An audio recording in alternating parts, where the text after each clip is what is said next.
रायगड, महाराष्ट्रासह देश विदेशातील ताज्या बातम्या पाहण्यासाठी मॅक्स इंडिया लाईव्ह चॅनलला सबस्क्राईब करा आणि बेल आयकॉन दाबायला विसरू नका.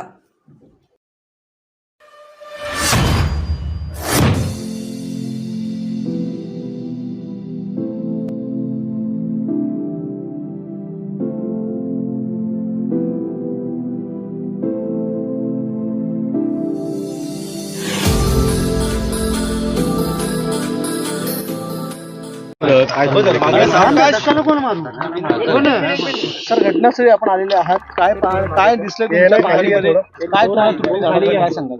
हे पण इथं बघितलं लक्षात येतं की जी इथलं यांचं जे डिश डिपार्टमेंट असतं गव्हर्नमेंटचं औद्योगिक सुरक्षा करणारं, कुठंच काही दिसत नाही. ताबडतोब क्लिअर होतं. कारण हा जो एरिया जर बघितला अशा रेसिडेन्शियल दाटीवाटीच्या एरियामध्ये विषारी केमिकल्स असणाऱ्या फॅक्टरीज चालणं हाच मोठा क्राईम आहे.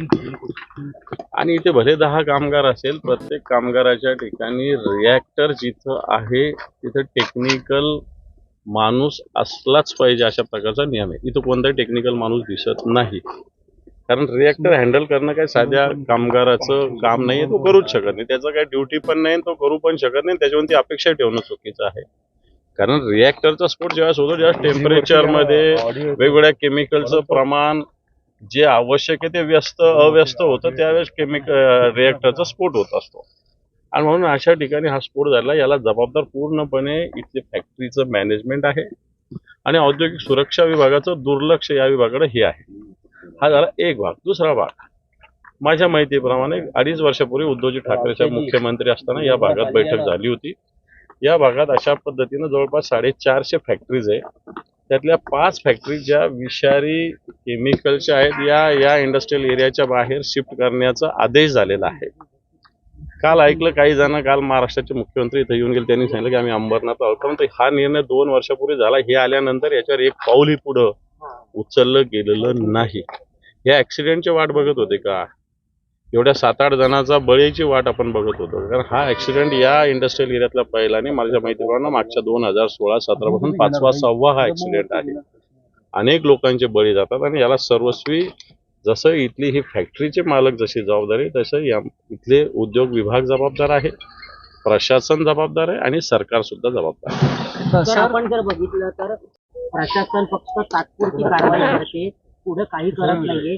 त्यामुळे आपण विरोधी पक्षनेते आहात, हा आवाज आपण विधान परिषद उठवणार आहे का आणि ठोस कारवाई याच्यावर होईल का?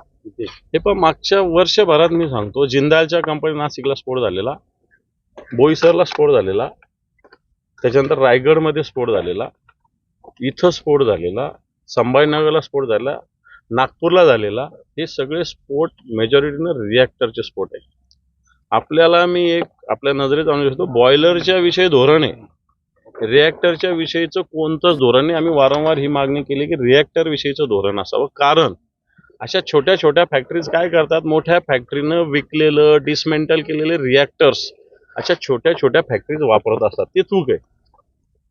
आणि म्हणून वारंवार माझी तरी मागणी राहिली की रिॲक्टर विषयी जसं बॉयलर विषयीचं धोरण आहे तसं रिॲक्टर विषयीचं धोरण असण्याची आवश्यकता आहे. हे रिॲक्टर का फुटतात? कारण हे जुने, हे महागडे असतात रिॲक्टर.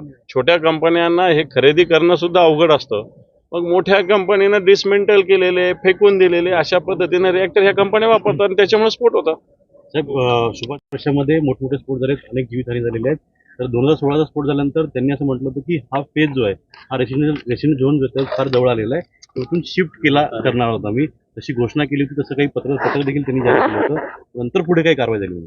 मी तेच सांगतो की उद्धवजी ठाकरे त्याच्यानंतर उद्धवजींनी या भागात बैठक घेतलेली होती, पूर्ण उद्योजकांची, या भागातल्या सगळ्या इंडस्ट्रियलिस्टची, आणि स्पेसिफिक सगळा इंडस्ट्रियल एरिया तर शिफ्ट करणं अवघड आहे. परंतु ज्या 5 कंपन्या इथल्या या सगळ्यात आधी इथून शिफ्ट केल्या पाहिजे, इथून बंद केल्या पाहिजे, हे ठरवलेलं होतं. दुर्दैवानं आमचं सरकार गेलं, आताच एक गद्दारांचं सरकार आलं. या सरकारने याच्यावर कोणतेही पावलं उचललेली नाही. मला वाटतं या उद्योजकांना पाठिंबा देण्याचंच काम हे सरकार करतं. अशा प्रकारे अनधिकृत उद्योग चालवणाऱ्यांनाच सपोर्ट करण्याचं काम हे सरकार करतं, अशा प्रकारची शंका आमच्या मनात आहे. नंतर विधान परिषदेसारख्या विधानसभा असेल अधिवेशन दरम्यान हा मुद्दा उपस्थित केला 100% उचलणार, कारण एवढ्या जणांचा बळी गेला, हा मुद्दा 100% उचलला जाणार. सरकारला याचा जबाब विचारला जाणार. त्या MIDC परिसरामध्ये आपण पाहिलं स्वतंत्र यंत्रणा नाहीयेत आणि पालिकेचे मागवले जातात तेही येण्यासाठी वेळ लागतो. तेव्हा खरं तर ही जबाबदारी या MIDCची आहे. हा अधिकृत MIDCचा परिसर आहे. पालिकेची सेकंडरी जबाबदारी इथे, फर्स्ट जबाबदारी काही पालिकेची नसते. ठीक आहे, पालिका काम करत असते, सगळीकडच्याच पालिका अशा पद्धतीने काम करत असते, पण पहिली जबाबदारी या भागाच्या MIDCची असते. स्वतःच्या भागाची, स्वतःच्या एरियातल्या सगळ्या फॅक्टरीचं संरक्षण करणं, फायर असेल, अन्य इक्विपमेंट असेल, ही जबाबदारी MIDCचीच असते. सर आपण जर बघितलं तर या ठिकाणी जो आपण बॉयलर होता, गुन्हा दाखल त्याला होतो, मात्र अधिक कारवाई झाली जाते. अद्याप आपण जर बघितलं तर अधिकाऱ्यांवर कुठेही कारवाई केलेली दिसत नाहीये. हे काय सांगण्याबद्दल? बिलकुल करायला भाग पडू, कारण अधिकारी सुद्धा, कारण औद्योगिक सुरक्षा विभागाने दर महिन्याला इथं पाहणी केली पाहिजे, तपासणी केली पाहिजे, रिपोर्ट सादर केले पाहिजे.